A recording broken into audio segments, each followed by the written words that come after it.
Season's greetings, y'all! Join us for a revamp of an iconic holiday classic that basically tells the same story in a much worse way. We watched Rudolph the Red-Nosed Reindeer and the Island of Misfit Toys, today on Noel Thing Movies.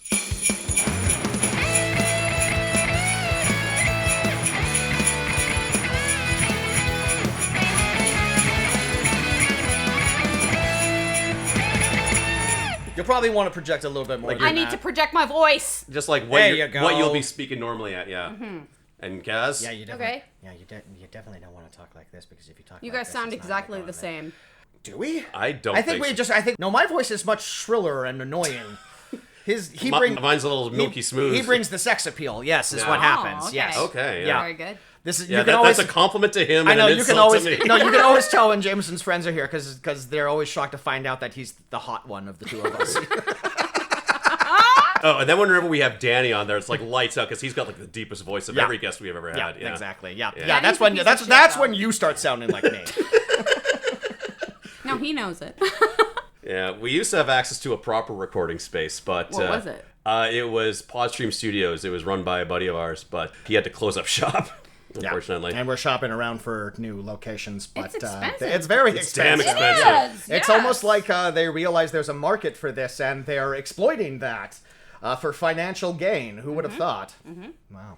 At Christmas time, nonetheless. You would assume, tis the season to Forgiving. lower your prices. Think about it. For giving us a space. Egg cartons in your bathroom. Yeah, well, we have, sound muffling equipment that we've never bothered to, put up. Hey, I tried once. It's like lying in a corner somewhere here right now. I put it in, I cleaned up a little, so they're in storage right now. They've been laying on my couch for like the better part of a year and a half. No, but fans of this show have gotten used to the echo. They've gotten used to the sort of DIYs, the type of To the sounds of production to the sounds of ambulance sirens Yeah. and dog barking. It would be weird if it wasn't there. Yeah, it's Yeah. what our audience expects. If you came here for quality, look elsewhere. You're shit out of luck. You clearly have not been listening for very long. Yeah. And what have you been listening to for very long? You've been listening to Noel Thing Movies. Oh, nice segue. Where we go through the filmography of beloved children Christmas icons and find the most anonymous and culturally untalked about movies that they're in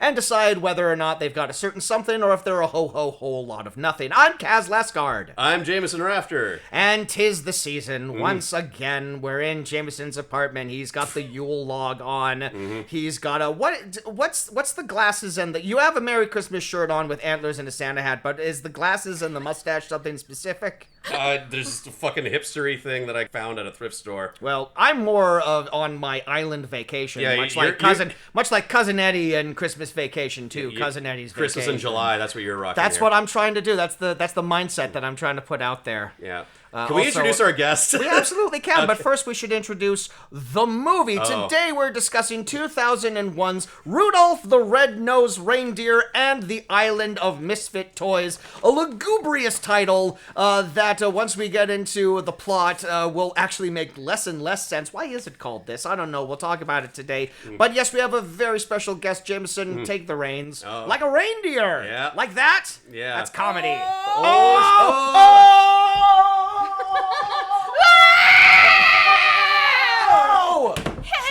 Jesus Christ. Okay, with us in my studio apartment here today is a very dear friend of mine, a reindeer friend, in fact.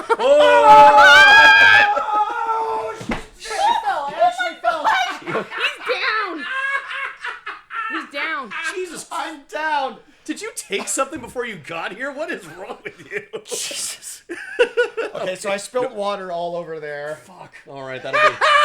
I like that you spilt water after right. you slipped. Okay. Me too. All right.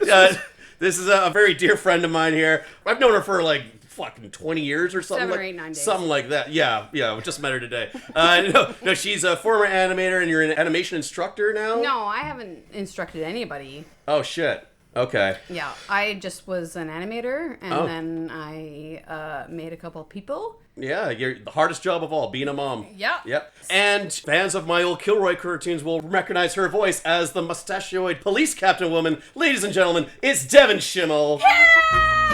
I'm not running mine anymore. No, thank No.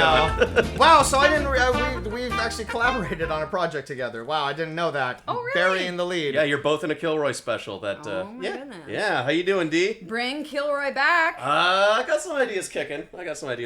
Yeah. Yeah. How you been? I've been great. Great. Yes. Yeah. You know, in the holly jolly spirit. We're in the holly jolly spirit. Even after watching this, that's Yeah. incredible. Wow. Yeah. This is enough to turn people off Yeah. the whole holiday. I cut myself. I cut Are myself you when I bleeding? fell. Jesus I'm bleeding a little bit. We've never had an introduction like this. You have to admit. You Yeah. have to admit, like this. We're doing it live. I've never hurt myself when we're introducing the guest before. It's like the safest medium there is here, and you found a way to hurt yourself. Good lord. You want to like? This is why we're pushing things to the. I'll take a Band-Aid if you have one. I don't think I do.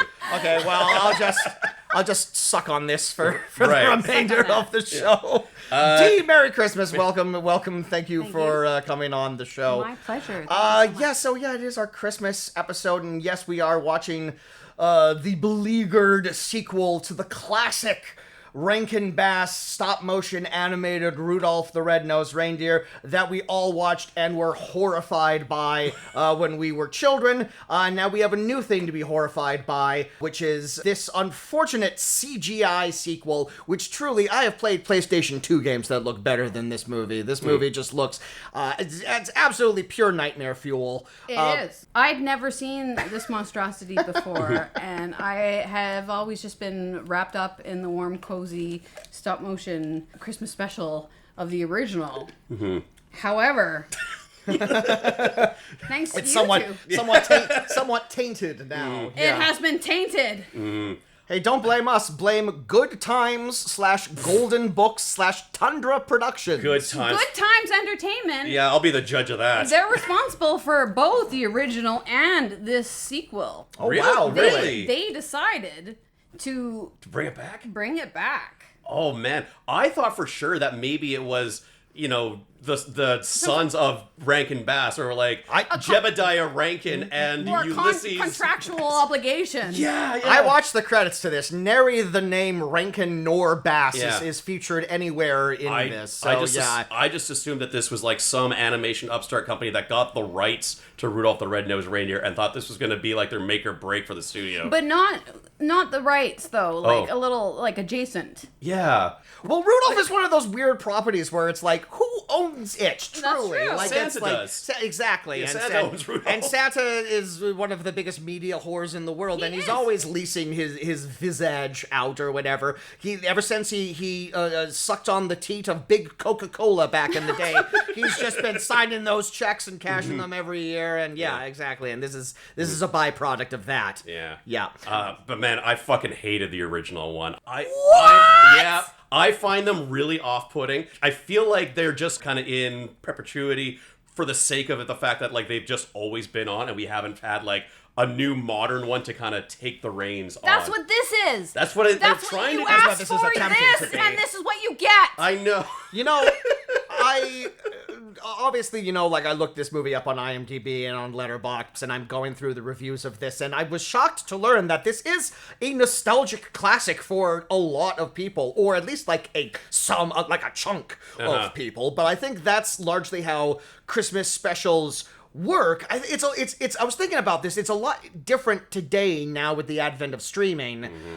People still have cable, but it's far less people than it used to be. And yeah, truly, it's like you said, Jameson, you would just put on whatever channel you watched, and you would just watch whatever was in front of you as a kid. Like, you weren't discerning. It's like, if there was a Christmas cartoon on, you would just watch that, because that's what you did at this time of year. But putting a Yeah, credit. but it was good. What I will say maybe is, it's just subjective. what I will say is there is some fear to be gleaned from both the original stop-motion animated and certainly this one, but there is a charm to the original stop-motion Of animated, like course. the jankiness of it I and think it's- everything. Of course. I think it's because the visible craftsmanship. it's all Yeah, people obviously put like time and effort into the original Rankin Bass ones. You can the tangible reality. yeah. I mean, look, all my problems with the claymation Rudolph are that, it's a little hokey, and there's a lot of, really ridiculous supporting characters they had to invent for the story. But the claymation is absolutely its saving grace, and probably a good reason why it's standing the test of time.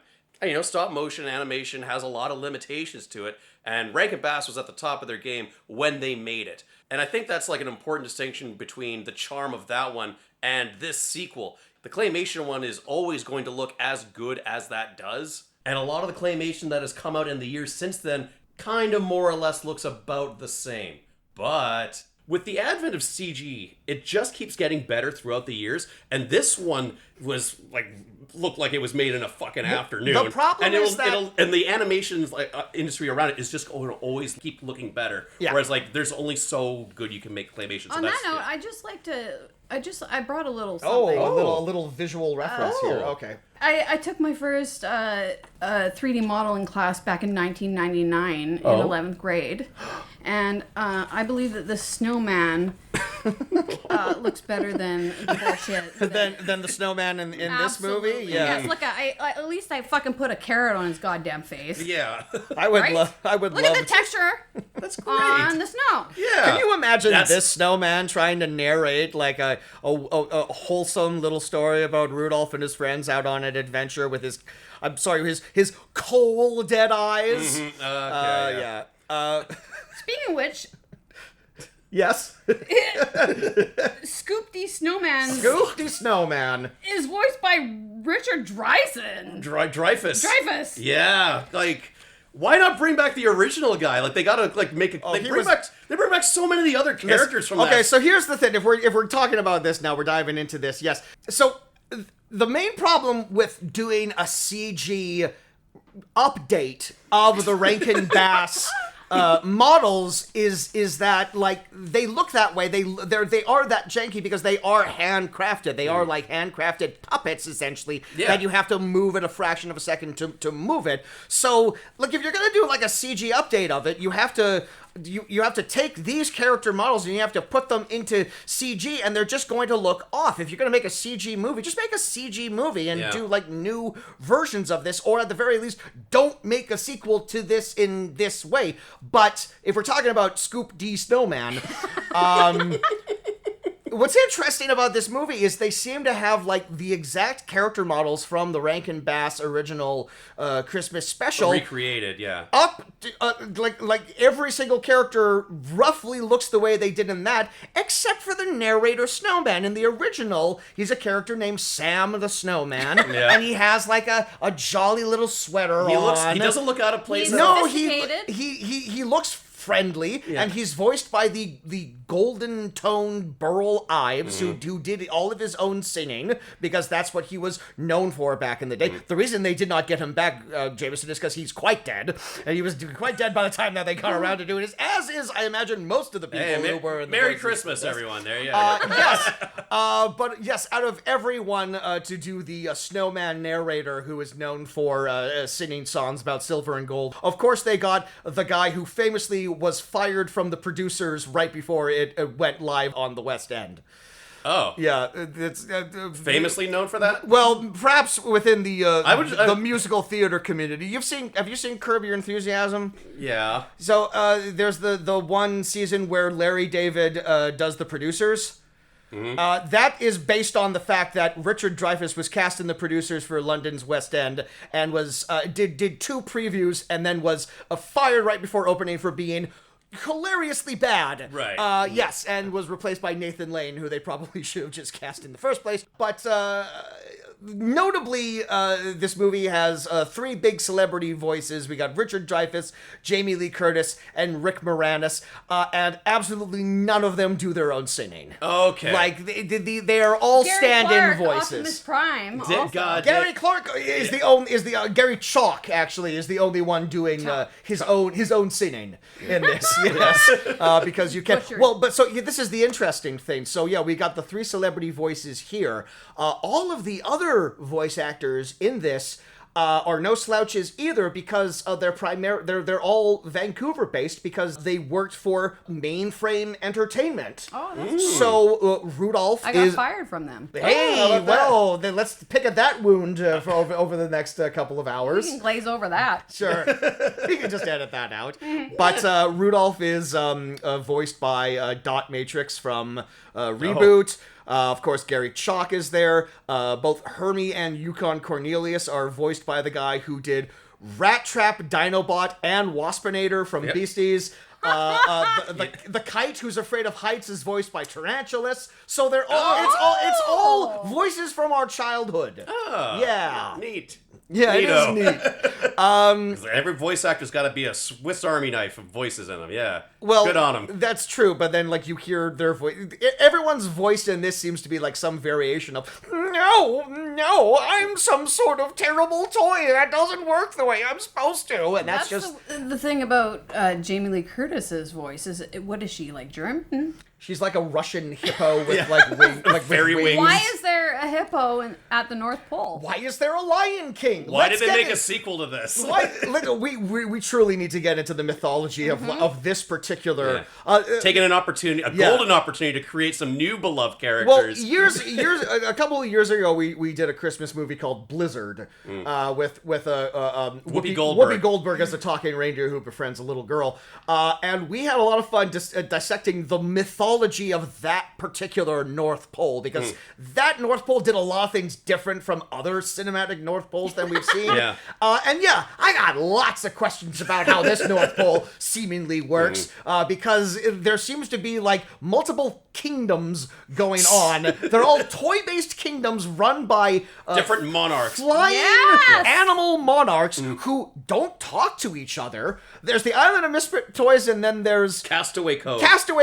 And they're Why is this movie called The Island of Misfit Toys when they go to Castaway Cove? Yeah. And also, Castaway Cove doesn't seem to have more or less importance than the Island of Misfit Toys. This movie should be called Rudolph versus the Toy Taker. That's what it's about. That's the plot. It should be called Ugly Rudolph. That would sell more tickets. I'd watch it. But you're absolutely right. One of the notes I had on this was that it's called Rudolph and the Island of Misfit Toys. They get there in like the first 10 minutes and they leave a minute and a half later. Like, more than half the movie does not take place on the Island of Misfit Toys. I mean, they're there for a hot minute to do They do go back at the end of the movie. Yeah, I guess. But also, we're already well familiar with the Island of Misfit Toys. That was a location we went to in the first movie. Right? And Rudolph learned a valuable lesson in the first movie, and what does he learn in the second? The exact same fucking lesson. Yeah. He doesn't change whatsoever. Not at all. Well, yeah, because he's already grown as a character. He's already gotten everything he wants, so it's all like, well, what more can we mine out of this? What if he is, like, feeling bad about his nose again? He does. He feels like he's just like a show horse or something. Yeah, the idea is that in the first one, he was self-conscious about having a red nose, and then he learns to accept it when everyone thinks, hey, this is a great thing. Now, he realizes there's a fickleness to that fame. Too much of a good thing. Exactly. Now he's just more of a sideshow. He's like a novelty act to these people, and so he's like, I just want to go back to the way things were. And fuck that. Yeah, what? Fuck how it was and fuck how it is now. Exactly. I just want to go back to the way things were. Rudolph, you didn't like the way things were. No one liked you. Nothing's ever good enough for you, Rudolph. Famously, they would not let you join in with their reindeer games. So, yeah, I don't know. He's just a wishy-washy character. He always has to complain about What a great character to bring back into... What a great protagonist. So, Dee, before we dive back into this... Christmas specials. Like, what are your favorites? What do you gravitate towards every year? This is one of them for sure. Oh, the Island of Misfit Toys? No. The original Rudolph? Sure, yeah. Yeah. I like a little Grinch action. The original Chuck Jones, or do you fuck with that Jim Carrey one? Yeah, a little bit. Yeah. But I tried to show my kids that, and they don't have the attention span to fucking appreciate anything. Right. So you hear that, kids? they're just ruining it. Ruining mom's Christmas. Yeah.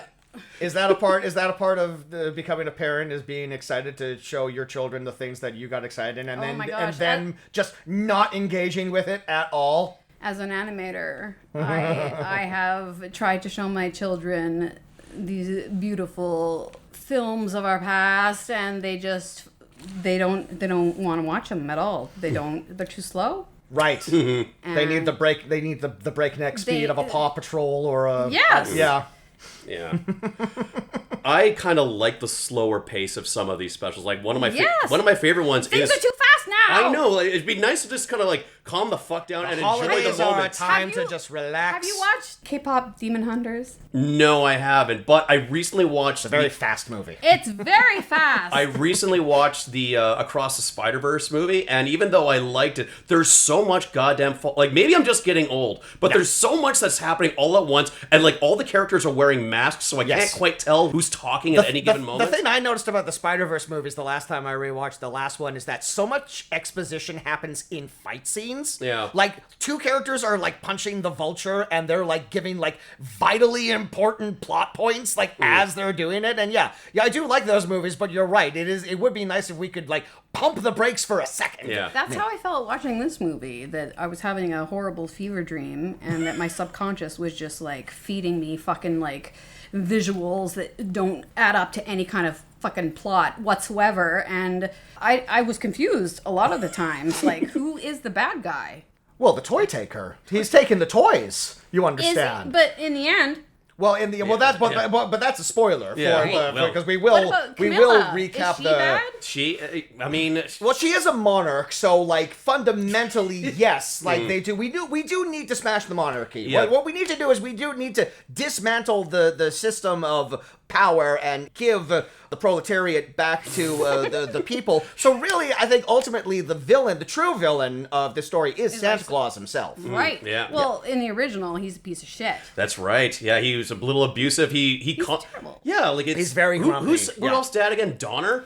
Like he chastises Donner for birthing a son with a red nose. Like this won't do at all. I Like, this completely forgot that Rudolph's dad was Donner. A fact that is completely ignored by this movie. Yeah, well, Donner is here. he's He has no lines of dialogue. He's just around. But he's a little problematic in that one too. I remember that one point, like Rudolph was gone missing, and Donner says to his wife, like, "Shut up, this is man's work." Yes! It goes out there. It's like, Look, no, that's not gonna. It was a product of its time, Yeah. is what we will say. Yes. Yeah.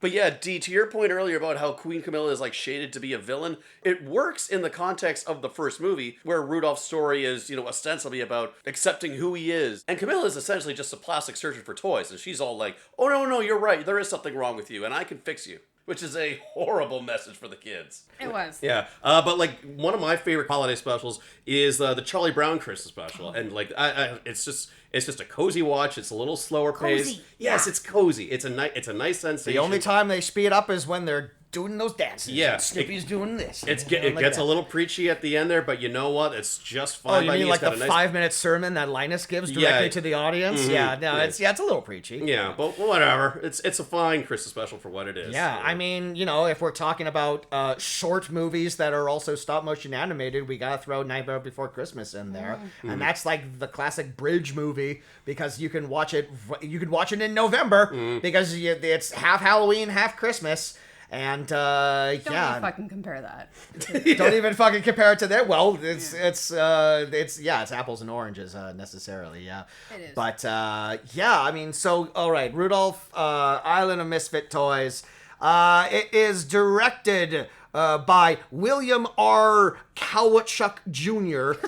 Here's an interesting thing I found out about this guy. So his filmography is filled with a lot of straight-to-DVD animated features, a lot of them religious, if you can believe it. This looks like a VeggieTales production, so I can believe it. Yeah, it really does. It is given VeggieTales. Actually, I would wager that VeggieTales is better animated than this. They probably had a bigger budget. Yeah. Well, it's easy. It's maybe easier to animate a cucumber than it is to animate like a full human being Santa Claus who's like walking or talking around. Out of all of like the CG characters, Santa Claus is kind of the most terrifying in this, I think. Well, for me, it was that lion. What's his name? King Moonracer. King Moonracer. Which is from the original. I don't think they He's explain there. why he's called that in either one, but yeah. But it's as if like a child drew a lion from a side view, and then someone like rigged it with like a human biped rig, and then they just like broke everything. it just fell apart in the in development there. Yeah, I don't know why the king of the Misfit toys is like a fucking chimera that he is. I'm telling you, they gotta do spin-off movies about like the story of King Moonracer and how he got to Moonracer where he- Origins. Or Yeah, whatever. exactly. Yeah, Moonracer Origins, exactly. But yeah, this guy, he's done a lot of religious animated films.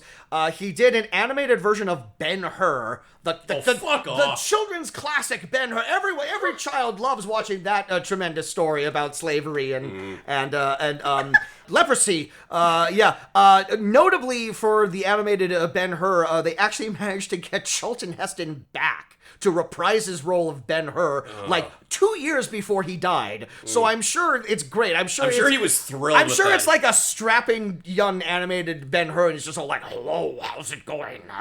But this is the interesting thing I wanted to point out, Jameson. This director, this is actually the second crack this director has had at making a Rudolph the Red-Nosed Reindeer movie. Because did he do that like 2D animated one? Yep. Okay. Yeah. 1998's Rudolph the Red-Nosed Reindeer, the movie, also produced by Good Times, which has... They made a third one? They made 3? Well, this has nothing to do with the stop-motion animated one, because, of course, as we were saying, there are no rights holders to Rudolph. You can just do... Rudolph. We can make a Rudolph movie right now. We can make our own Let's Rudolph. do it, yeah. I've got With the sex prototype workers of and the cocaine. snowman. We got a snowman model that you. We're already halfway there. We got our snowman already made. But practically it has like the exact same voice cast. The same voice actress does the voice of Rudolph. Okay. All of like the ancillary voice cast characters are the same people. But it has its own cadre of celebrity voices. Notably, Santa Claus is voiced by John Goodman. Bob Newhart plays Leonard the Polar Bear. Okay. Debbie Reynolds plays Mrs. Claus. And then Mrs. Richard Claus. Simmons Excuse me, voices Mrs. Boone. Claus? Sorry, yes, Mrs. Claus. Because in both the original and this sequel, she's known as Mama. Well, she's known as Mother. Mama and Papa, I Yes. believe. Yeah. Yes, Santa Claus does the weird... The fuck is that? It's a evangelical Christian thing. It's a no woman shall tempt me thing away from mother. So like without sexualizing a wife, they'll call their partner mother and, Yes. and Okay. father. So it's like former Vice President of the United States, Mike Pence, famously referred to his wife as Mother.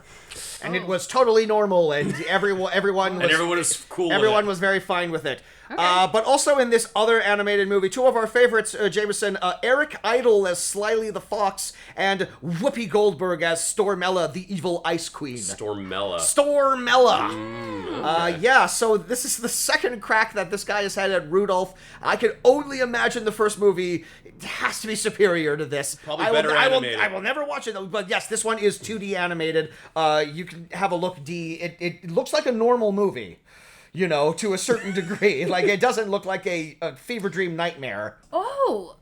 Have you like maybe seen this? I've accidentally seen this at some point. Look, this is the thing. It's like you say, like, I feel like I've accidentally seen this. This is how Christmas specials used to work. I've accidentally seen, like, the most bullshit cartoon. There was, like, a little Christmas tree with eyes, and all he wanted to do was be a Christmas tree, and he got cut down. It's like, I'll never be a Christmas tree. And then he got taken to Times Square, and he was the biggest Christmas tree ever. And I remember a couple of years ago, I stumbled upon something that I knew I watched as a kid, and I felt like I was crazy because I kept trying to bring it up to people, and they're like, that sounds stupid. YTV had this thing where it was like the 3 Christmas aliens, and it was a kid. It was a kid that had a pet goose, and it was like clearly made in like the 70s because the animation was all janky. Yeah. And it was only like 20 minutes long, and there were these 3 really wavy looking aliens that would come down, and the kid had to explain what Christmas was all about to these really fucked up creepy aliens.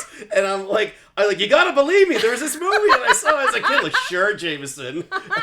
is it called A Cosmic Christmas? Yes, I think it is. I think it is.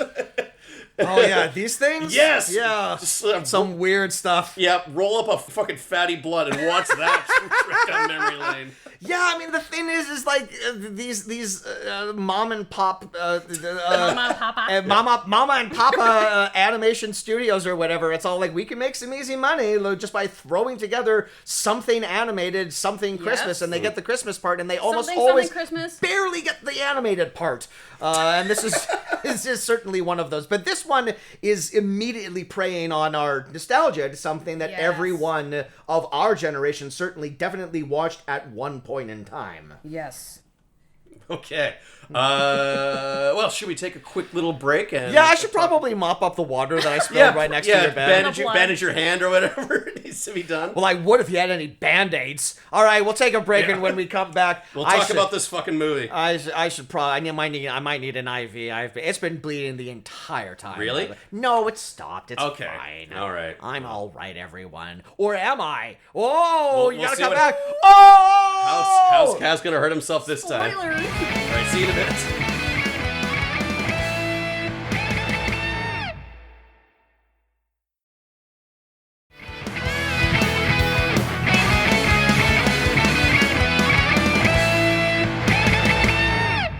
And then the other is the worst animation I've ever seen in my goddamn entire life. Well, that's kind of a given. Yeah, but it's specifically One specific like 8 thing? seconds. Yes, Okay. it's very. There's like 2 sets of dentures, and it's just like. There's definitely a part where I saw Rudolph walking by in the background, and his nose is glowing, but he's turning his head, and the glow emitter is off model. Sometimes the glow emitter goes right through like clipping planes, like. Yeah. And like animation takes time. It takes like a lot of people supervising this sort of thing. Could nobody catch her? Or were they just like, fuck it, we gotta get this out the door. Yeah. And we're back, by the way. Yeah, we're back. What I was gonna say, and I know both of you are obviously familiar with this, but like if you're watching like a Disney Pixar movie or whatever, and you're watching the special features, and they'll show like animatics of just like test footage of of the stuff that was ready. This is if you made an entire movie just out of that. Like this movie truly does not feel finished. It feels like it needs like a couple more passes on it to make like the characters actually like the animatics walk should and still stuff. feel good. Yeah, though. yeah. Like, it should still feel good, but instead it's worse. I feel like they just didn't incorporate any textures to anything. Nothing. It's all like solid color for every object. Rudolph is weirdly smooth. Yeah. Like they all kind of look. Well, I mean, like I suppose like somewhat ideally they all kind of look like toys. They look like rubber toys, but it's like the toys need to look like toys. The other characters need to have like dimension and stuff. I mean, let's not even. I said Santa was the most terrifying character. I completely forgot about the fucking abominable snowman. Oh yeah. The fur effects on this. Hey y'all, Jameson here. Hope you're enjoying the episode so far. Just wanted to give you a heads up that at this point of our original recording, we had, unbeknownst to us, encountered a technical hiccup where we had stopped recording. Once we realized that had happened and realized that we had lost about 3-ish minutes of material, we quickly scrambled and tried to start the second recording again. So rest assured, the rest of that recording is wholly intact. And we're gonna spend like the first minute or so retracing our steps from memory, all the points that we had made. And then from there on out, it's business as usual. So it's gonna sound a little frantic, but it's a low-key Christmas miracle that we got this episode out the door. Anyways, just wanted to give you a heads up on that. Back to the episode. Okay, well, Shit. we had a little Christmas crisis here, folks. We just had just a minor technical difficulty. I mean, we were talking about how we love being a DIY podcast, and occasionally something's happening. So we spent maybe 10 minutes talking about today's movie, and it just turned out that none of it was recording, so that's fine. We'll just have to go back, and we'll just have to go over the material that we were talking about again. Yeah, and hopefully laugh at our jokes just as hard as we were doing before. Oh my fucking god. Well, what are we gonna do? It's fine. Oh man. All right, so we were. Where do we begin? Shit. Okay, so Okay, to begin, Rudolph. Rudolph is a classic character from children's literature.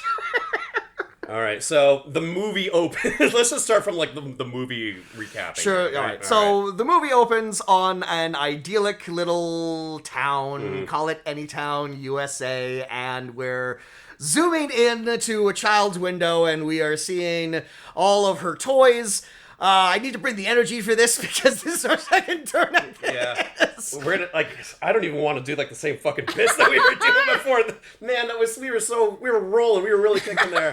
Okay. It was really good. All right, so all the toys are being lured out of the homes by the toy taker, who is this nefarious character. We made the crack that he looked like Marvin the Martian, and by way of trench-coated characters, Yes. like the Neighborhood Watch. He looked like the Neighborhood Watch character. Yeah. It was an amazing reference. We laughed very hard at it. We were talking about how he has some sort of magic flute. I was talking about how there was no difference in the soundtrack between the flute and the other music. It was great. You should have been there. Yeah. He sucks all the toys up with a big vacuum cleaner. He flies his Zeppelin around the world stealing toys from London. He goes to the Great Wall of China, just does like a flyby of it, and that's about it. I was talking about he sucked up some mechanical figures on the outside of a clock that technically weren't toys at all, but that's okay. And then we go to the North Pole, where we get to the opening credits, sung by Tony Bennett. We made the observation that it was just a track that Tony probably recorded in the 50s, that they sampled just a bit of it,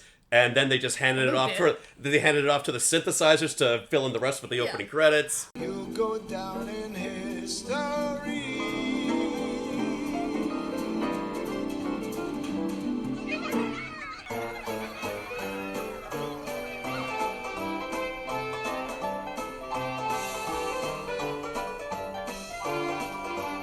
I had a great bit about a bass playing elf, Yeah. and that was around the time that we realized we weren't recording And anymore. then Okay, well, caught up now. And here and there we were just like ragging on the animation style. Sure, yeah, exactly.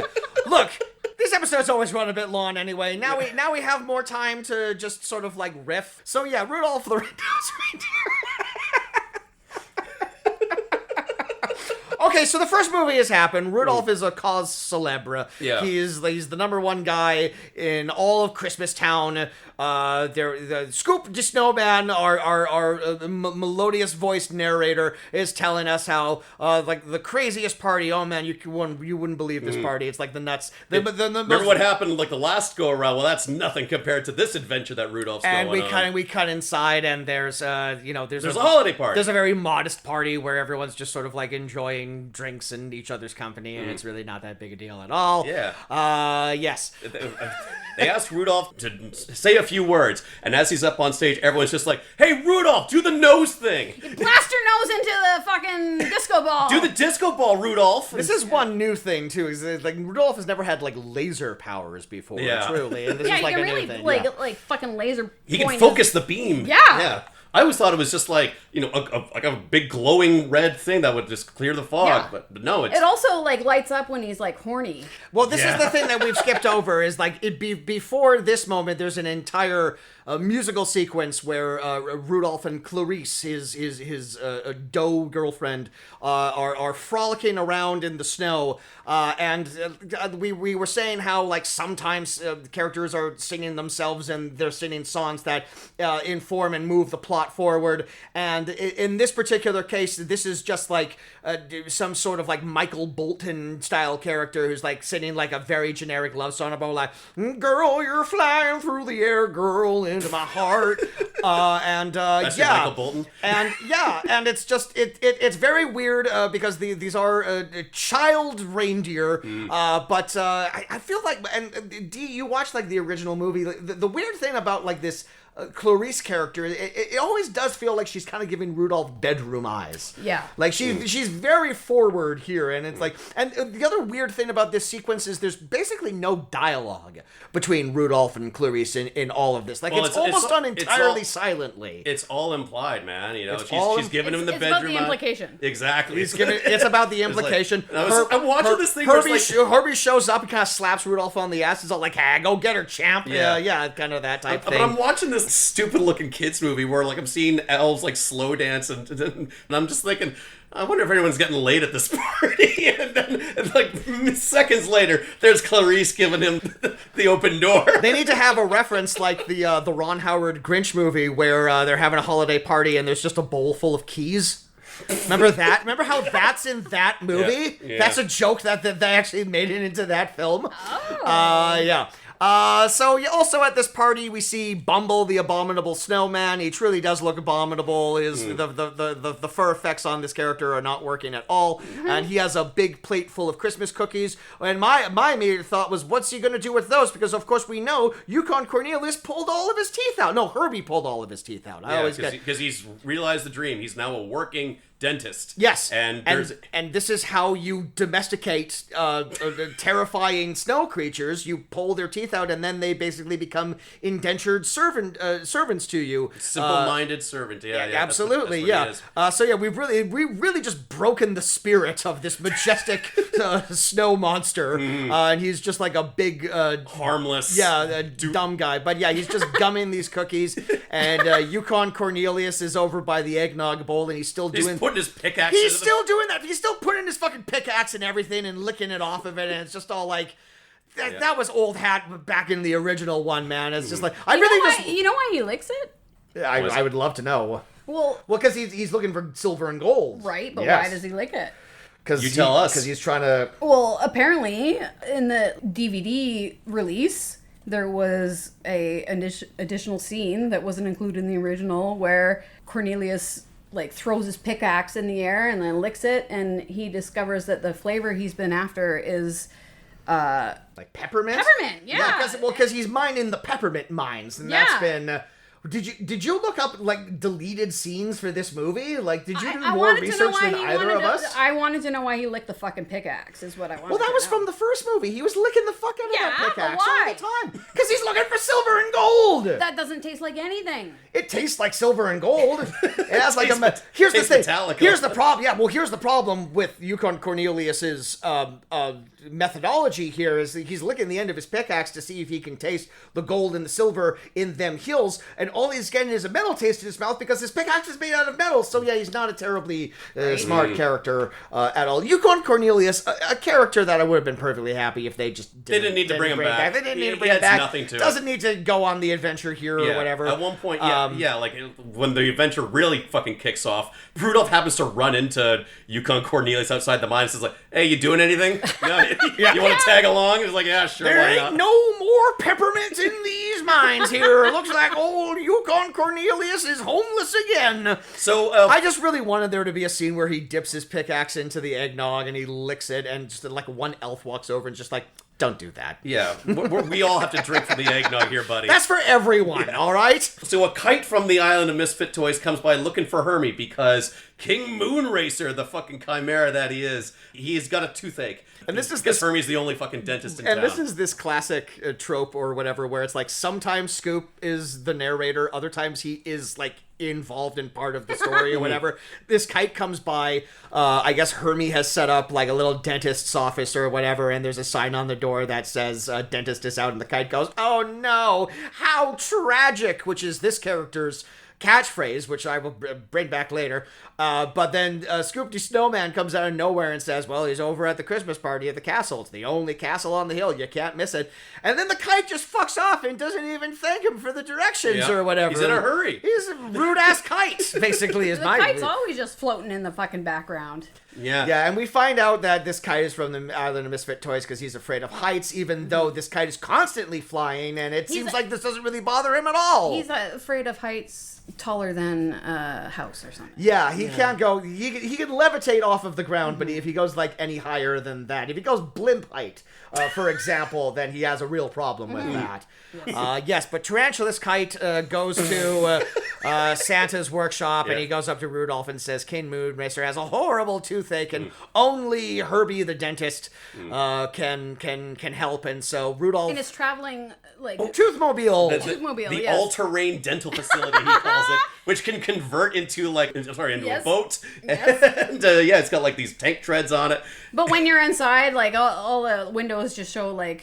It's not moving at all. No, they can't. No, they don't can't have the budget for spend that. any time animating that. There's no green screen that we can just put Animation this takes against time here. and money, and they had neither. They had neither of those. Yeah, exactly. Yeah. It's just Doctor Who's fucking... Yeah. I think we forgot to mention that Scoop D. Snowman is thusly named because he is the star reporter for the Christmas Town Chronicle. Right. So Which he never factors into anything. No, never factors into anything, but it's interesting because he does spoil the end of the movie right at the very beginning. It was all like, and this is the story about how Rudolph and his pals triumphed over the toy taker. And I'm just all like, whoa, all right, hold on. You're jumping all the way to the end here. Like, what are we doing here? And yeah, it's just like sometimes he's in the past, sometimes he's talking in past tense, sometimes he's like there in the action. That's It's why it just felt like a yeah. fever dream to me. I just didn't know what was happening. And I when just was thought, happening. Why? I understand that they couldn't have gotten Burl Ives because he was long dead at that point. But it's all like, Recast him! What happened to the other narrator? Yeah. Like, I liked that guy much better than this guy. But anyway, because this guy never goes on tirades about trans people. It's very weird when Scoop the Snowman puts on a dress and starts going off about... This is a reference to a thing that Richard Dreyfuss did earlier this year. What? Richard Dreyfuss, very problematic individual. Oh, okay. Oh. Yes. Anyway, moving on. So, So, yes, yeah. Herbie and Rudolph and... Yeah, they're sailing over to the island of Misfit Toys. They have a song. You actually wrote these lyrics down. You Yeah, wanted to talk about this. I just wanted, like, the original had, like, wholesome songs that drove the plot, such as the Misfit song. We may be different from the rest. Who decides the test of what is really best? We're a couple of misfits. We're a couple of misfits. What's the matter with misfits? That's where we fit in. You know, Yeah. we're, right? I feel like I'm at a poetry slam right now. Whereas with this movie, we get, so what if we're both kind of loony? So what if we're both kind of toony? I know what's coming next, So and I what love if this. we're both kind of spoony? I wrote that down. Why do they say spoony? Spoony? Toony? Loony? We're just fine. Yeah, I think maybe in like the 40 years between these productions, they kind of lost the art of songwriting. I'm so glad you brought that up because I also wrote down in my notes. I wrote spoony, loony, and this is what I wrote. You know what? I think we should just be grateful that they didn't try to incorporate a rap into this, because that seems like the sort of thing that they would do to like That was update very Rudolph. 2001 of them, yes. Yeah. Yeah, and I guess we could also be thankful that they didn't just re-bastardize the songs that we like from the first movie, too. Yeah, I do like how they land at the island of Misfit Toys, and they're just greeted with a new version of the Misfit, I don't know, anthem, the national anthem of the island. And I guess that happens every time people land. Because I don't remember the Misfit Toys song from the first one. You probably did because you saw the original The not Misfit too long song was ago. a banger. Yeah, and in this one, like they're literally going toys, toys, Misfit That's Toys. We're every- on the every song island of was just- Misfit Toys. Oh, the island of misfit toys, toys, toys, toys. We're on the island of misfit toys, toys, toys, toys, toys, toys. And it's just Repetitive. repeating the same shit. Yeah. And yeah, at the end of the first one, Santa Claus visits the island of Misfit Toys, and he says, "I'll find homes for you all." And I'll get around to it. And then we learned 40 that, years later, that, you know, yes. like the Misfit Toys don't have to change anything about themselves. They just need to find the right children that will play with them and love them. So now we have a new batch of Misfit Toys that have ended up on this island somehow. There's the Misfit toys that Camilla has repaired. Well, And then there's the Misfit toys that the toy taker has. now this is an important distinction because the island of Misfit Toys, ruled by King Moonracer, are toys that don't quite work the way they're supposed to. Queen Camilla has an island filled with old and broken toys. They are not misfits. They are toys that worked perfectly, but And have she's been surgically- Yes, and Yeah. she's a surgeon, and she Beautifies she them. fixes them up or whatever. But neither of these kingdoms really make any sense. They're both ruled over by animal dictators that have wings, but they're famously animals that don't normally have wings. Yeah, and they are both societies filled with toys that are just that can't find homes. And what happens to those And toys? well, and both of them are just all like, well, now, and Queen Camilla, like, who we'll meet in a little bit, it was saying is all like, my only problem, darling, is that I don't know what to do with all of these toys. And then it's like, and then Rudolph's just all like, why don't you call Santa? And she's all like, do you think that would work? And it's like, motherfucker, you live at the North Pole. You fucking Why have you dumb bitch. never thought of this? Why is this never? Why aren't you talking to Santa all the there's- time? man, What there's- is this society? Because there's a trade embargo between Castaway Cove and the North Pole, apparently. No, that's not true. I'm making assumptions here. So some of the other Misfit toys that we have on this island include a phone that can't make phone calls. yeah, not a toy. A piggy bank that does not have a slot. Barely a toy, but that was a character in Toy Story, so Yeah. I'll allow it. And a boomerang that says he does not come back. And when I wrote that down, and he's like this, oh, I'm an little Australian guy, and I'm a boomerang that when I'm thrown, I never come back. And I was like, Best joke of the whole best thing. joke, yeah. And I was like, okay, bye. I'm gonna hold you to that fucking boomerang guy. And I kept a little space open in my notes so in case he did come back. And then my next line was, fuck you. What do you mean you don't come back? Another one is the polka dot elephant. Well, that's from the first movie. I think it is, yeah. Why? I think it is, yeah. Why? Well, elephants shouldn't have polka dots. Yeah, exactly. Yeah. Oh, okay. You have to understand, elephants generally are gray, and this one has polka dots. You understand? So yeah, it's very misfit. So again, they're doing references to the first movie, but they've already made these references. So it doesn't make any sense. So in the first movie, there's a Jack in the Box character. He says but my problem is I'm not a Jack in the Box. I'm a Charlie in the Box. And I'm like, okay, fine, whatever. But in this one, there's a lyric in the song. It's all like, what happens when a Jack in the Box isn't a Jack at all? And the Jack in the Box comes out and it has ladies' hair. So I'm just all like, okay, so women can't be Jack in the Boxes. That's what you're saying. Be a That's Jacqueline in the Box. Yeah, exactly. It doesn't feel like this is a misfit situation at all, really. It just kind of feels like we're playing to a different demographic. But fine, I see what's going on here, Moonracer. All right, I see what we're doing here. I see what we're saying. And the other thing is the lyrics. You're all over the place the right now. lyrics of the song are saying all the things that after the song is over, the characters individually explain about themselves too. There's a lyric in the song where the kite is all like, can you imagine a piggy bank that doesn't have a slot? And if you shake it up, you don't hear any coins inside. And then as soon as the song's over, the piggy's like, yes, and I'm a piggy bank without a slot, and I have no coins. It's like, we know. We heard that You already. just told us that. There's Anyway. a lot of. They just told us that.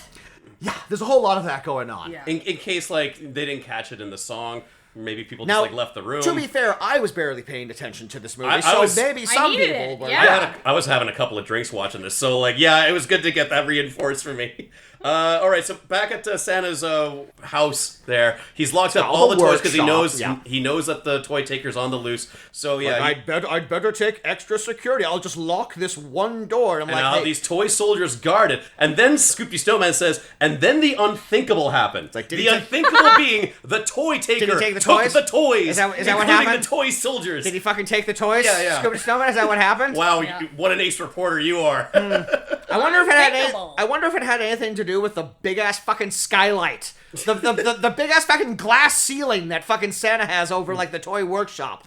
Gee, I wonder if maybe he should have posted some fucking guards up there, perhaps. Yeah. So Herbie and Rudolph, they're one and done there on the island. They're sailing back to Santa's Well, village. we do have to have the dental scene with King Moonracer, where he has to get a root canal, and Right. we have the hilarious exchange. Please, don't tell me I need a root canal. You need a root canal. I told you not to tell me that. And there's a moment where Herbie goes entirely inside the lion's mouth and is all like, does this hurt? I'm all like, I would give anything for a fan edit of just him just biting down, and Herbie is Big just splat, yeah, blood and Herbie splatter is just cut in half. But sadly, we do not get this. No. They are caught up in a storm on a way back to the North Pole, and they are shipwrecked on the Castaway Cove. Yes. Where they meet Queen. We finally get to meet Queen Camilla. Queen Camilla, voiced by Jamie Lee Curtis, doing some sort of Eastern Russian European accent. accent here. And her army Vaguely of European. gingerbread men, Yep. who are both her security and her nursing staff. Yeah, she seems like the most diabolical of all these characters now. She's meant to be good. She's not meant to be a villain. She gives off villain vibes, though. She wants her guards to seize them and to throw them into the prison there. Well, but that's because the toy taker is on the loose, and you can't be too careful, Jameson. You never know. But no questions asked. They just assume the worst of our hero characters. She has to think about her contingents. Yeah. You know, she has to think about this. Now that she does give off an evil vibe because she is a hippo, and of course we all know hippos are one of the most dangerous land mammals on planet Earth. But when she finds out that hey, this reindeer with a red nose, it's Rudolph, the red-nosed reindeer, the famous hero of Christmas from. Who would have thought? Yeah. From an indeterminate amount of time. Was this last year? Was this a couple of years ago? Kind of hard to tell. So she says, "Oh, well, don't worry about it. Sorry for the misunderstanding there." Don't worry about Yeah, it. don't worry about it. It's totally fine. And her whole thing is that she's there to repair broken toys, as you say, and she loves beauty and all that stuff. And I was thinking to myself, okay, maybe there's like a villainous angle to this character. Like, I must fix the world.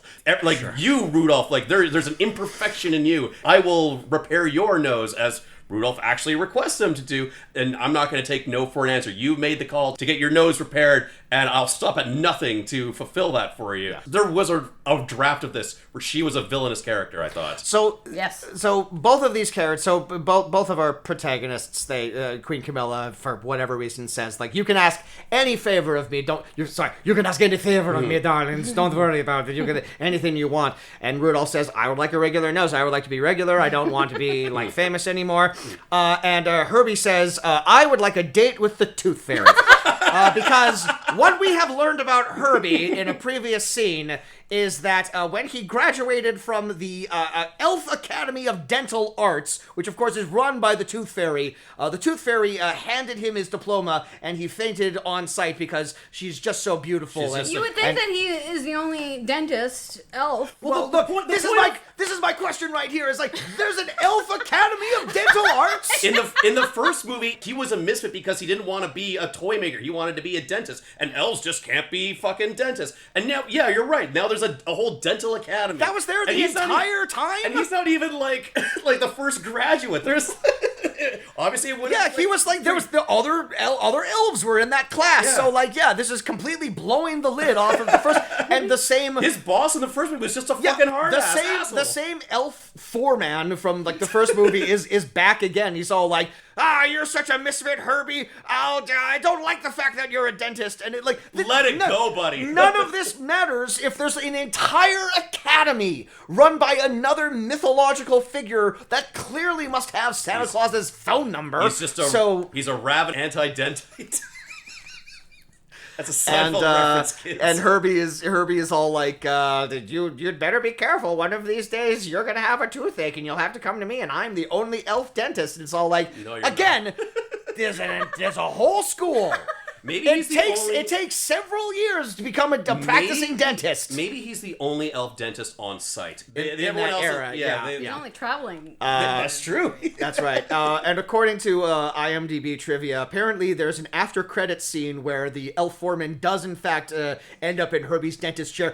I turned this thing off as soon as possible, so I didn't watch that shit. But apparently it exists. So he got his comeuppance after all. All right, so I just wrote down this part. In a time-saving and conflict-free narration, Rudolph is back on the North Pole, and he's kept his date with Clarice because there was a danger that wasn't going to happen. And he gives her a flying lesson, and she can't quite do it, which is the implication that like only male reindeer can fly. Well, in the first movie, wasn't there? That's what Coach Comet is for, right? Yeah. Coach Comet, the only reindeer who's allowed to wear a hat.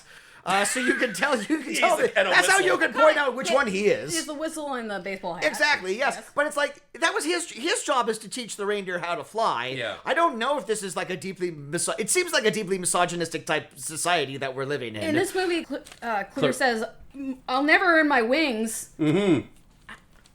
Why is that a thing suddenly? That was never a problem for her in the first movie. No, I thought you got taught how to fly.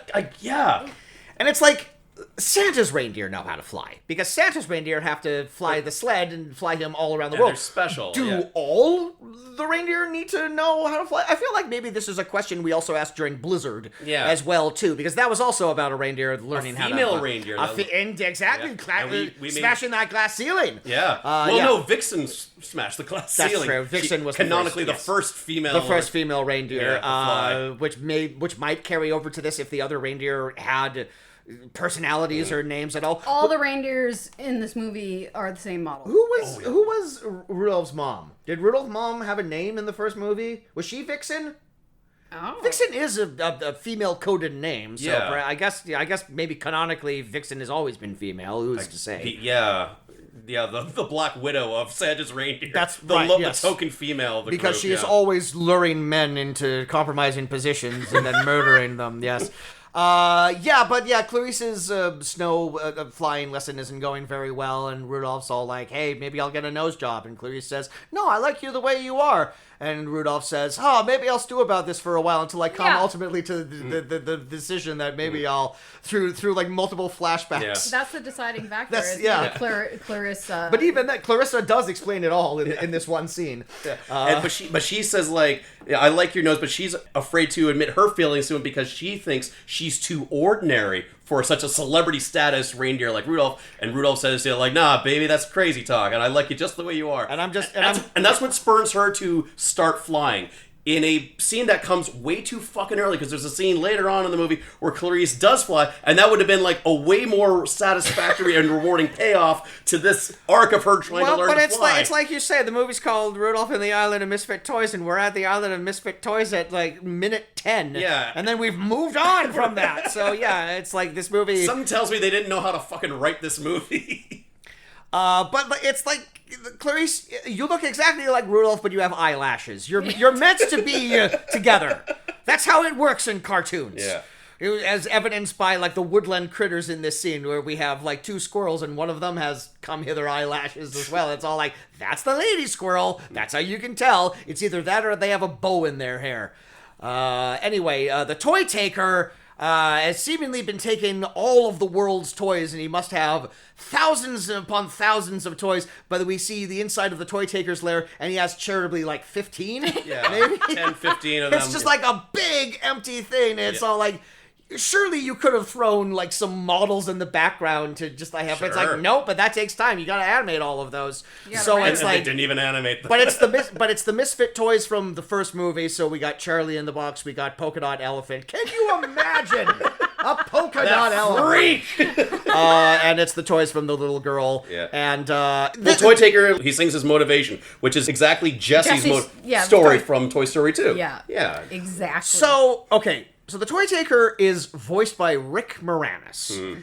And I don't know if either of you picked up on this too, but Rick Moranis does have a very distinct voice. But when you think of what does Rick Moranis sound like, you think of either Bob McKenzie or you think of his character from Ghostbusters, kind of like these. I think of Honey, I Shrunk the Kids. Or Honey, I Shrunk the Kids, but like he has like a very specific voice. Oh, I can't believe I shrunk my kids again, or whatever. Rick Moranis, the voice he's doing for the Toy Taker doesn't sound like anything. No. Like it very notably does not sound like Rick Moranis at all.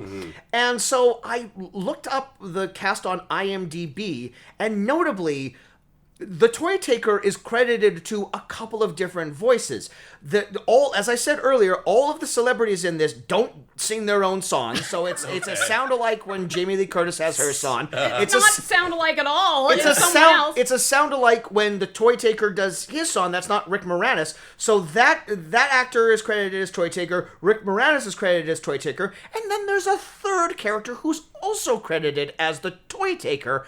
My theory is that they got Rick Moranis for an afternoon, and then, much like us in this recording, they lost a chunk of his dialogue, and they couldn't get him back, because, of course, famously around this time, Rick Moranis just kind of stopped liking doing work. He did. He famously stopped taking on any jobs Because that he didn't wanted to feel raise passionate about, and then he his did kids. this. And then he did this. This was one of the last things he did. This is what he the did. The last thing he did for many years was Brother Bear, which That's a good movie, which he though. did with it's a much better movie than this. Yes. And he hasn't done the only acting he's done since then is a Mint Mobile commercial with Ryan Reynolds. And then shortly after he did that, a random person slapped him on the street, and he is just and he's like, "Did you not hear about No, this?" I didn't hear Yeah, about Like that. It's a real thing. beloved Canadian Rick Moranis was just assaulted by a random person, Why and did then he get slapped? no reason. How Just was she slapped? a crazy That was- person. that's just just a an- random crazy person came up and slapped Rick Moranis, the nicest man in the world, and he just said, "That's it. I'm not going." I was flirting with the idea of maybe doing some acting again. Okay, look. Yeah. We've alluded to this a couple of times. The deal with the Toy Taker is that he is a thrown-away teddy bear. Yeah. Underneath the trench coat, he is a teddy bear that is falling apart. He got thrown out, and now he hates all of humanity. Every kid is just going to abandon their toys. You don't need kids in your life. As soon as this reveal happens, and he is revealed to be Mr. Cuddles the teddy bear, then he starts sounding like Rick Moranis. But when he is the toy taker, he doesn't sound like Rick Moranis at all. So I think this is like a crazy bait and switch this movie has pulled on us, where it's like, and Rick Moranis is the toy taker, and then they lost all of that footage, and they just got someone else to voice this character, but Rick Moranis still gets credited for it. That's my theory anyway. Why is the toy taker even in disguise? Because he doesn't want people to know it's a toy-taken toy. He doesn't want to appropriate toy-on-toy violence. People would understand him more. Though. Again, the union. You have to understand, the toy union is a big thing. I don't remember if that was a joke that happened when we lost the recording or not. But, yeah. I think it was. Damn it. You should have been there, everybody. But, yeah, he sings a terrible song about his motivation. Also, how does he play the flute when his costume has got longer arms? He doesn't have lungs. He doesn't expel air. He's full of stuffing. None of it makes sense. When he's in his toy taker disguise, he noticeably has a bowling ball head. So there's no mouth on that thing. Also, if telephones are sentient, if binoculars are sentient, wouldn't a flute be sentient? Sure. And that would just be, that just raises too many questions, where it's just all like, he's playing the flute, and the flute's just all like, hey, how's it going? I want to know where did he learn the song? Where did he learn that fucking song? He's self-taught. He's self-taught on everything. He wrote his toy taker song himself. He just figured it out on the flute or whatever. Or maybe the flute is playing itself. He's a conjurer of magic, this character. It's the only explanation I can come up with. But all the toys are all like, please take us home. And the toy taker's like, no, it's much better here. Don't worry about it. I'm very vague and I'm not going to explain what's going on. All right, bye! Yeah.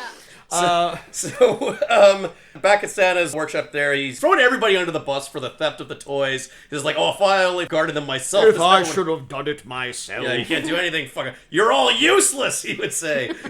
And he just... If this was the original Santa from the thing, he would be all like, this is all your fault, elf foreman. And then at one point, they just kind of thrust the responsibility of finding the toys onto Rudolph. He's like, hey, Rudolph's got something to say. And Rudolph's like, I think if we work together, we can find him. Hey, good idea. All right, go ahead. You knock yourself out, kid. Bass player elf gets a little bit of backstory here, and it also Hank gets the Hank the elf, the one, because again, it's like they couldn't just leave this be. In the original, all the elves look identical except for the one thin elf, and it's all like, well, let's bring that character back. Clearly, thin elf, everyone's favorite character. Thin elf. There's like teenage elf. There's like dad character elf too. Mm-hmm.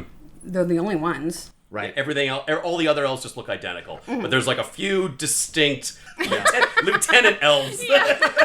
What's interesting, a thing that I've just thought about right now is that the elves all looked identical, but of course in the original stop-motion animated thing, the fact that they looked identical, they still had to build those models. Those are still like physical models that they made that just happened to look identical to one another, and they still crafted like 10 or 15 of these things to like have in scenes or whatever. In this fucking thing, they probably just copy and pasted the same animated model over and over again. Yeah. And it's just a shocking indictment of how cheap this whole thing looked. But anyway, yes, Rudolph and the gang are on the case. They start...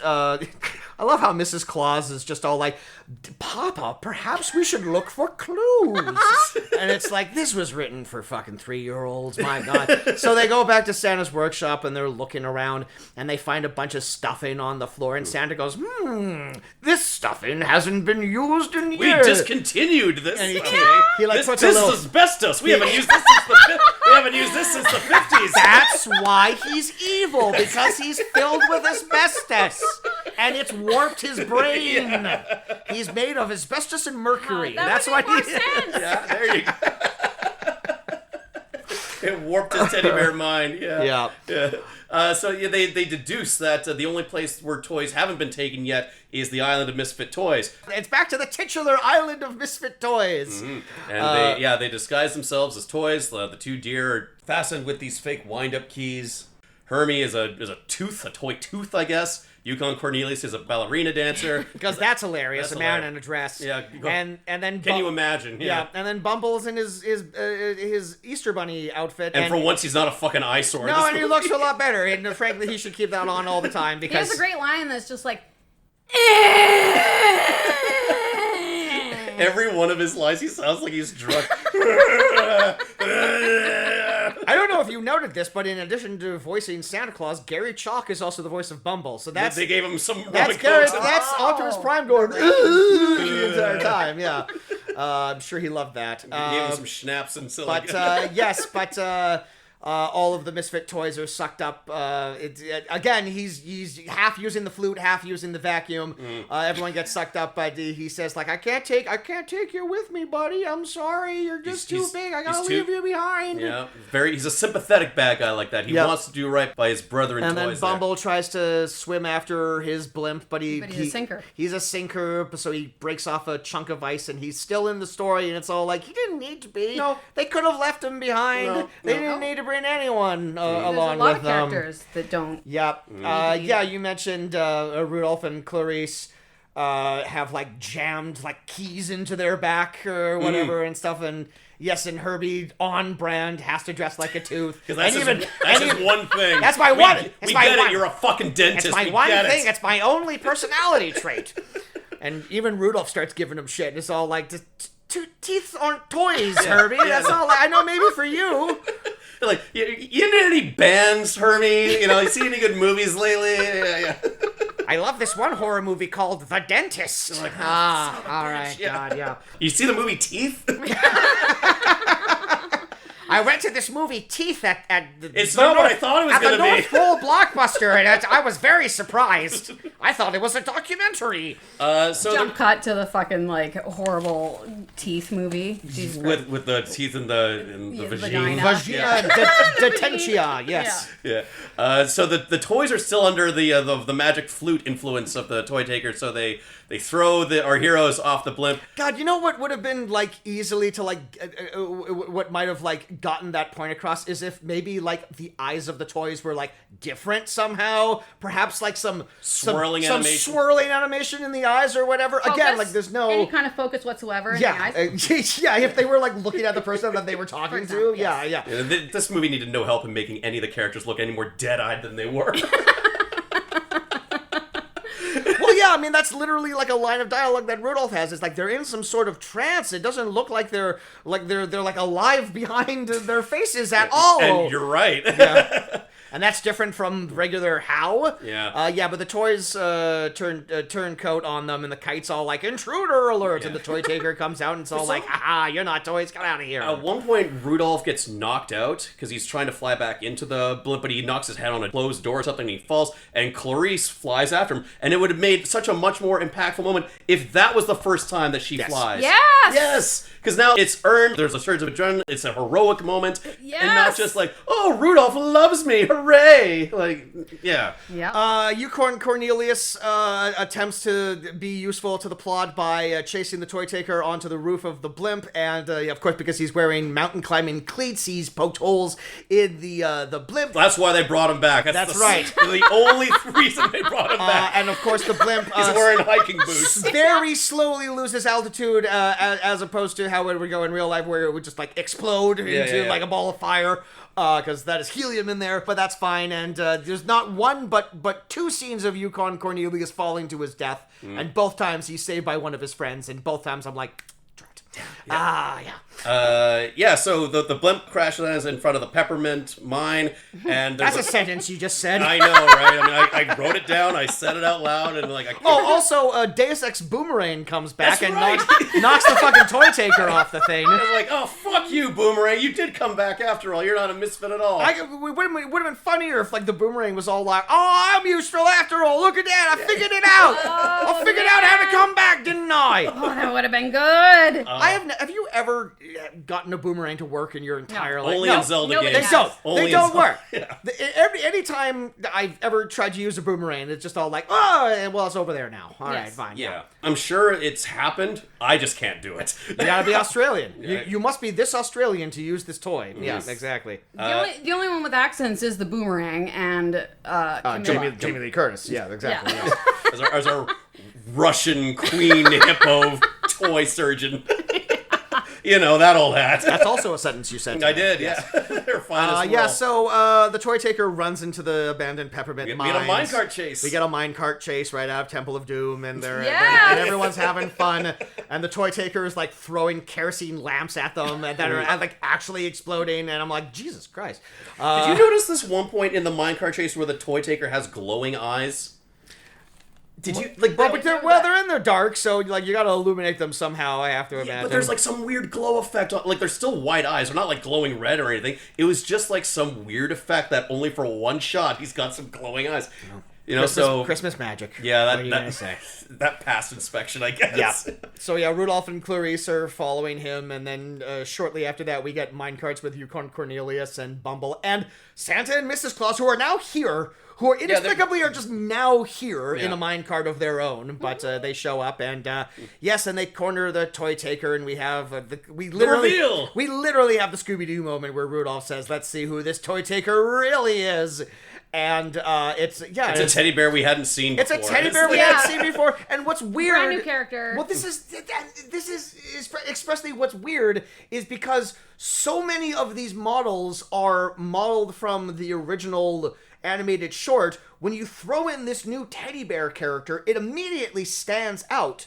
Because it's like, well, I'm not used to this model. I haven't seen this character before. Yeah. And it's like weirdly more expressive than almost any other character. It feels like they put the most amount of animation into this teddy bear character. Well, he still looks terrible, but... I forget if this was like lost in the original recording, but like one of the... Let's just assume it was. Like, I brought up that a lot of the characters in the original had like little beady eyes, like little black dot eyes. And in this one, they just arbitrarily gave Santa Claus and Mrs. Claus like actual whites around their eyes now, and they did the exact same for this bear. So there's like different character designers working on this one. We're gonna keep one foot in the past, right? And we're gonna modernize the rest. There was no animation Bible where it's all like they must all follow the same rules of anime, and it's all like whoever was designing Mr. Cuddles did not read that. Every character is based off of a memory of the original movie.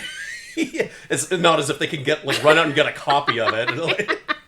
That's probably what it was. It was like the character designer was like, okay, I got the original ready to go on DVR. I'll make sure to catch it when it comes on live. Oh shit, I had something to do that night. I completely forgot. Well, Jesus Christ. Well, the thing is back in 2001, they probably would have been watching this on a VHS, and all they could do was pause the VHS. But when you pause a VHS, it like notably is kind of like blurry and it kind of like moves a little bit. So that's how they were designing the characers, because the characters were kind of like shaking the entire time. Yeah, so that was their problem there.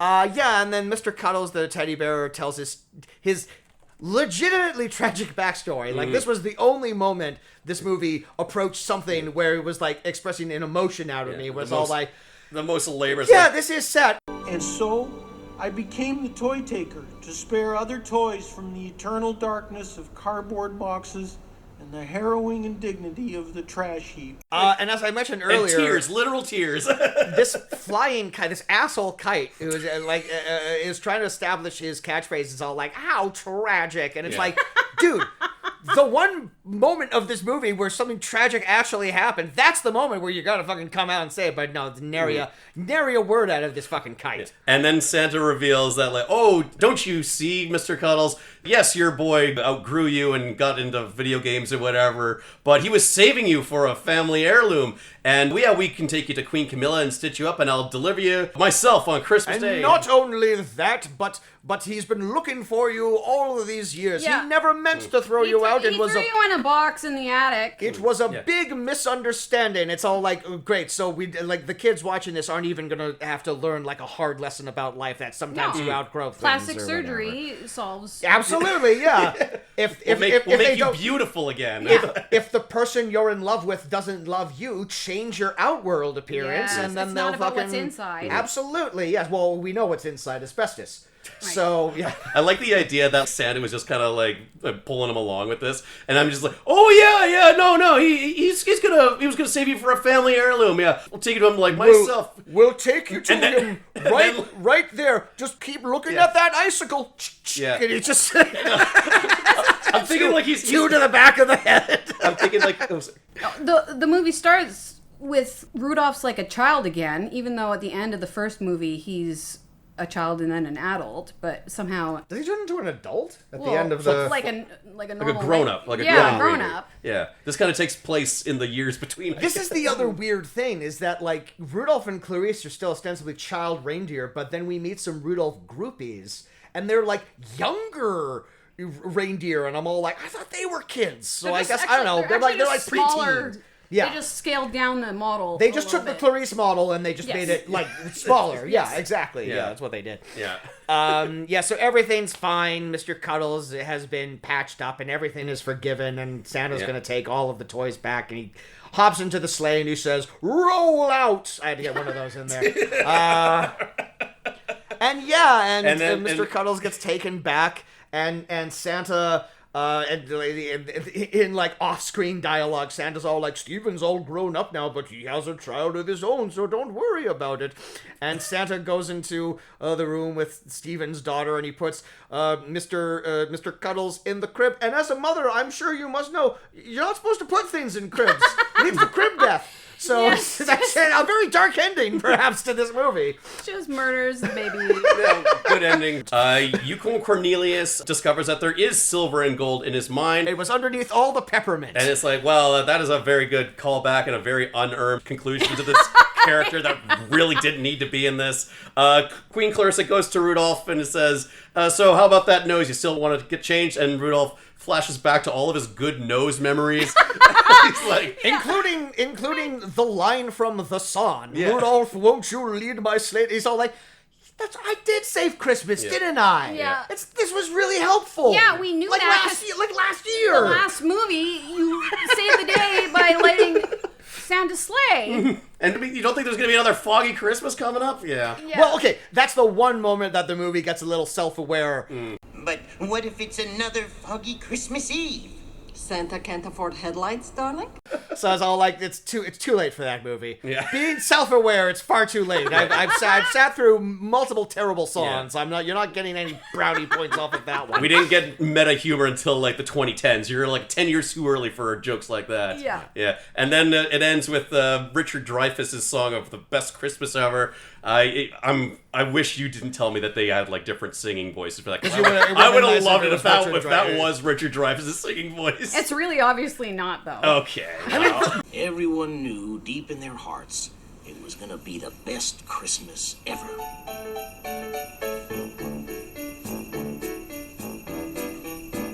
It's gonna be the best Christmas ever. It's gonna be the finest Christmas ever. Could it be a better Christmas? Never. There won't be one like today. Everything will be The fact that they got 3 big name celebrities, 2 Oscar winners in this voice, in this cast, and a Canadian, and a beloved Canadian who has Rick Moranis has a history of crooning. Rick Moranis has a lovely singing voice. He's sang on SCTV all the time. But none of them are doing their own singing in this. And that has to make me think that when they went into the studio to record their, hour and a half of dialogue or whatever, at that stage, this movie wasn't a musical. I don't even think the script was finished. And so here's the deal, Rick. You're playing like a character named the Toy Taker, and you're actually like a teddy bear, and that's like the broad idea around like what you're doing. And go. All right, Jamie, you're like a hippo, you're a and she's Russian like hippo queen or whatever, and she's like no, I bet the Russian accent was her idea. It was 100% her idea. Yes, that's what she brought to the table. Yes. Jamie Lee Curtis is like the only actor who's like giving anything. And she's barely giving anything in this, but she's trying maybe like a little bit. I don't even know why is Camilla even there? Like, she's just another... Because she's the queen of Castaway Cove. I don't know. Again, like we haven't really delved into like how this world works. Why is she like a different faction of the North Pole? Why could she not also be a resident of the Island of Misfit Toys? But this it is keeps us there on the Island of the Misfit Toys been, in a movie with the subtitle "The Island of the Misfit Toys." Yeah. She should have been the queen to King Moonracers. This is the thing. There are different societies that are all about like helping outcast toys for different reasons, but they don't communicate with one another, And in the even end- though ultimately they have the same goal. Once they're all fixed or refurbished, they just like, oh, can you get Santa to fucking give these toys to somebody who might need? And they're always all like, "That's a great idea. I should have thought of that." Yeah, It's all like, "Yeah, you should have." It's like A to B. Like really, like this. Yeah. Do you know about this guy? I think what we're saying is that the world just needs more communication. We're too closed off from each other. They can't communicate because there's only one phone and he doesn't accept calls, Jameson, and that's why he's on the island of Misfit Toys. So they just got to keep throwing that one boomerang back and forth to each other to pass along messages. The problem is he doesn't come back, so you never get the messages. The messenger boomerang. That's right. Yeah. An elf needs to invent texting, basically. Is what happens. So yeah, that's the movie. Anything that we didn't bring up? That Queen Camilla makes good on her deal, and the Tooth Fairy shows up in a stretch limousine. Oh, She yeah. says, "I'm ready for my The date Tooth now." Fairy is in this universe. Queen Camilla pimps out the Tooth Fairy to Hermie. Okay. So clearly, Camilla and the Tooth Fairy know each other and can talk and everything like that. But like, I guess Camilla's never talked to Santa Claus before. What else here? Oh, I really wanted to point out this lyric here in the Toy Taker song. Where he's talking about what a nice guy he is and don't worry about it. You definitely the one line he has in the song that I had to stop and write down was, "My modus operandi is influenced by Gandhi." What? Yeah. I forgot about that. Like, Jesus Christ, where'd you pull that reference from, writers? Gandhi? Does he mean Gandhi? He means Gandhi. That's exactly what he means. Because he's sitting like cross-legged at that moment, so that's what the visual reference is meant to be. But yeah, bit of a stretch in terms of a rhyming scheme here. But again, the song previous literally just went toys, Misfit toys. One thing I wanted to bring up is I saw this in the credits, and as you mentioned that a lot of the voice actors kind of did double duty playing different people. There's one actor, Lee Talker, who played the Charlie in the Box. He was a gingerbread guard. And then later on in the credits, I noticed that he had a contributing writer credit.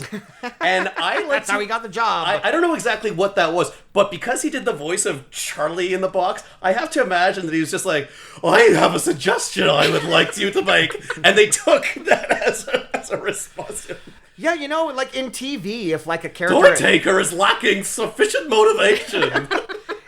Like in TV, like if a character like ad-libs something that's funny, like that, the actor ends up getting a writing credit sometimes. So I have to imagine maybe I think that's how most of this movie was it was just ad-lib. Yeah, exactly. Was there anything else that we didn't talk about? Anything that we wanted to bring up? 10 minutes of Lost. Notwithstanding, but some of our best work. All right, so by all means, let's stop talking about this now. So Rudolph the Red-Nosed Reindeer and the Island of Misfit Toys. Does this Christmas special have a certain something, or is it just a whole lot of nothing? D, what are your thoughts? I hated it. I'm a worse person after watching it. Mm-hmm. I borderline hate Christmas now. Yeah, I mean, it just seemed like it's an obvious cash grab. Yeah, the story, it's not a new story. It's just the same story, but worse. Yeah. That's most sequels, I would argue. Yeah. But the CG in this is atrocious looking. I think I texted you both and said, like, this movie is fucking hideous looking. And taking that avenue away from that claymation classic, even though I'm the odd man out on that, it robs every last ounce of charm of that story. And all you're left with is just... Garbage, yeah. Thank you. You said it best. Look, if you're going to do a sequel to the Rankin Bass Rudolph the Red-Nosed Reindeer, he has to move a certain way, and that way is meth addict. So, like, he has to be all like, what's going on, Herbie? What's up, man? Yeah. No, like I said earlier, that our viewing habits are a lot different these days with the advent of streaming. There are a lot less people out there who just will both have cable and will just like watch whatever happens to be on cable. But if you are a parent and it's the holiday season and you're running around getting things done, you have people over, you're trying to like decorate the stuff or like do dinner or anything. Hey, I decorated. And you happen to like walk through the family room and you see that your kids have this on, take a minute and find something else for them to watch. Like, don't let them continue to watch put anything else on. But let them watch Die Hard. Like they'll get more out of it than this. No, very often when we have a guest on the show, Jameson, they'll be appalled at what we made them watch, and they'll be surprised when they I'm not here to know. they'll be surprised when we happen to mention to them. It's all like, this is nowhere near close to the worst thing we've ever watched on this thing, because we've been doing this for 150 episodes. Whoa! Wow, this one here. Yeah. And yeah, they'll always be surprised because to them, whatever we made them watch is like the worst thing that they've seen in recent memory. But for us, it's just another drop in the bucket. This truly is in the upper echelon of the worst shit that we've ever watched in this show. I had such a bad time watching this. I didn't get around to watching this last night, so I woke up early and I watched this as I munched on breakfast. And around the time Bumble came on, I had to your breakfast came back up. I put my egg sandwich down because I'm all like, I can't chew and watch this fucking thing right now. It reminds me of when like Kung Fu Panda came out and like YouTube came out, like some Chinese... With like the little panda fighter. Yes, they exactly. always have like the That's the quality. Yeah. This is a step away from like a quality, except weirdly it's a direct sequel and it has like the same character models, and it's obviously the same character models. So it's like it is a prime candidate of the Uncanny Valley type situation where it's all like, this looks like something I've seen before. Yeah. But it's off in a way that makes me feel bad. But I just can't believe that they made the original and this sequel. Yeah, the same group. Well, I guess it would have been easy because they still owned the IP then. And they just decided, like, well, the kids are clamoring for a new Rudolph adaptation. Again, you can do anything with Rudolph, but it is like, like the characters of like Hermie the dentist elf. Yes, that's owned by someone. And I have to imagine like it some sort of shell company that ended up becoming Good Times Entertainment. But I think like Golden Book or whatever. Yes, good old gold. Yeah, the golden standard. I'm also looking at this on IMDb right now.